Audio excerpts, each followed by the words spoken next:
ఫోటోలు తీసుకొని వాళ్ళ కార్యకర్తలు వాళ్ళ ఇబ్బంది పడుతున్నారంట. దయచేసి మన వాళ్ళందరూ కూడా జరుగుతున్నారు.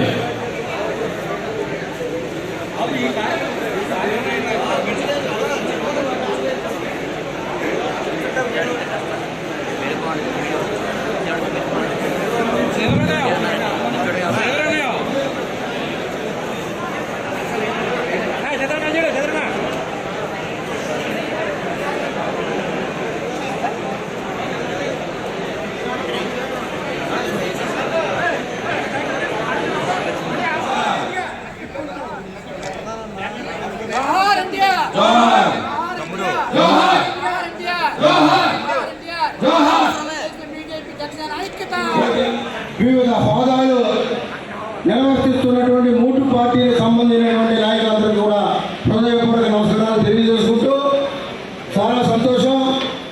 ఈవేళ ఏదైతే దిశ దశ నిర్దేశించేటటువంటి ఒక మార్గానికి ఏదైతే పిలుపుతా ఉన్నారో ఆ పిలుపు వరకు మనందరూ కూడా కష్టపడి పనిచేయవలసిన అవసరం ఉందని చెప్పేసి మీ అందరికీ కూడా తెలియజేస్తూ ఈవేళ ఒక స్థాయి ఉన్నటువంటి నాయకుల్ని, గ్రామాల్లో పట్టున్నటువంటి నాయకుల్ని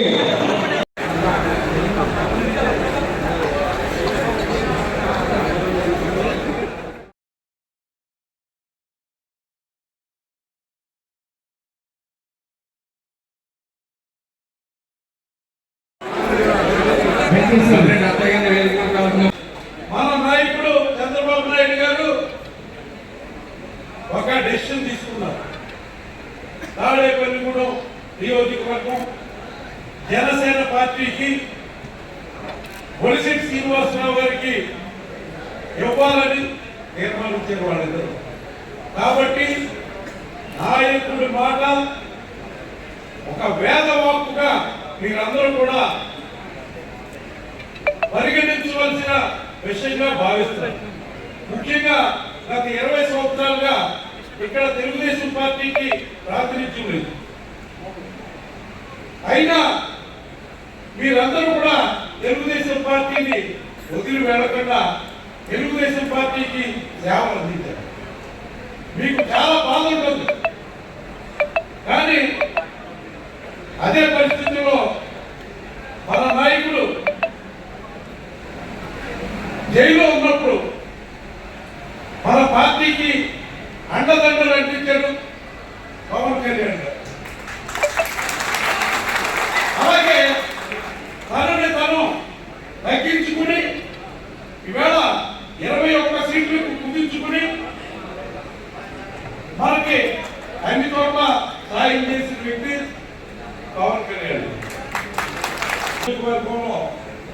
ఏం చేయాలన్నది మొన్న గురువారం నాడు చంద్రబాబు నాయుడు గారు మనల్ని పిలిపించుకుని ఏం చేయాలన్నది దశ దిశ నిర్దేశించడం జరిగింది.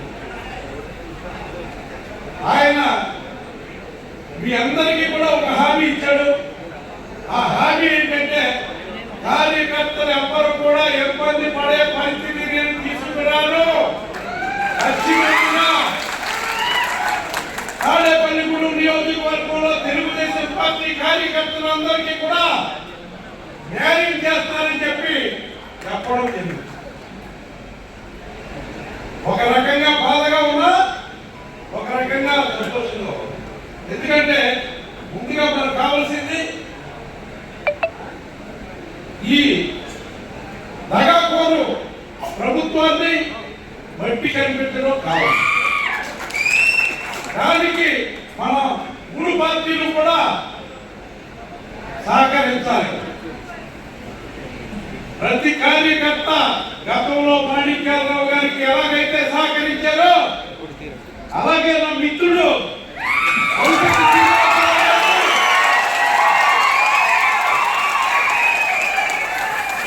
సహకరించవలసిందిగా మీ అందరికీ కూడా హృదయపూర్వకంగా విజ్ఞప్తి చేస్తున్నాం.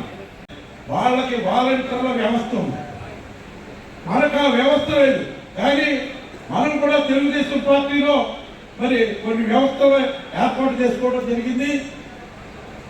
ఆ వ్యవస్థలన్నీ కూడా బొలిశెట్టి శ్రీనివాసరావు గారి విజయానికి తోడ్పాటు కలిగించాలని చెప్పి మీ అందరినీ కూడా ఈ సభాముఖంగా కోరుకుంటున్నాం.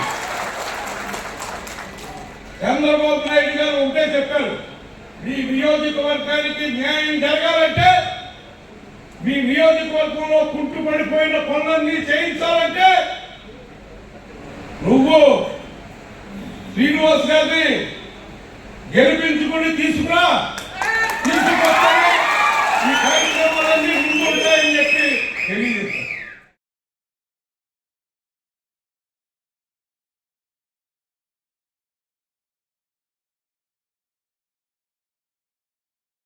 చాలు వెంటనే అక్కడ మున్సిపల్ అధికారులు వాళ్ళతో వాళ్ళు వెళ్ళి కేర్ ట్యాక్స్ కట్టేసారండి, మీకు అన్ని పర్మిషన్ ఇస్తారని చెప్పడం.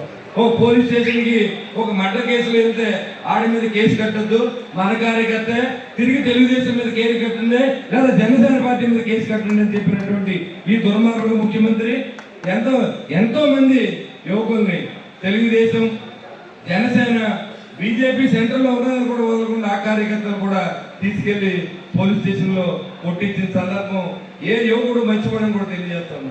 నా మీద కేసులు పెడతావు, పోలీసులు ఇళ్ళకి పంపిస్తావు, చెక్ చేస్తావు, వారెంట్ లేకుండా, పార్టీ 1 నోటీస్ లేదు, నీ ఇష్టానుసారంగా ఈ రాష్ట్రాన్ని పరిపాలించి అతను అలా చేస్తే, అలీబాబా అలా చేస్తే ఇక్కడున్న దొంగలు ఆయనకన్నా ముందు ఒక అడుగు ముందుకేసి ఏకంగా పోలీసులు ఇళ్లలోకి వెళ్ళిపోయి వాళ్ళు తీసుకొచ్చి బయటకు వచ్చి కొట్టేయమన్నారు.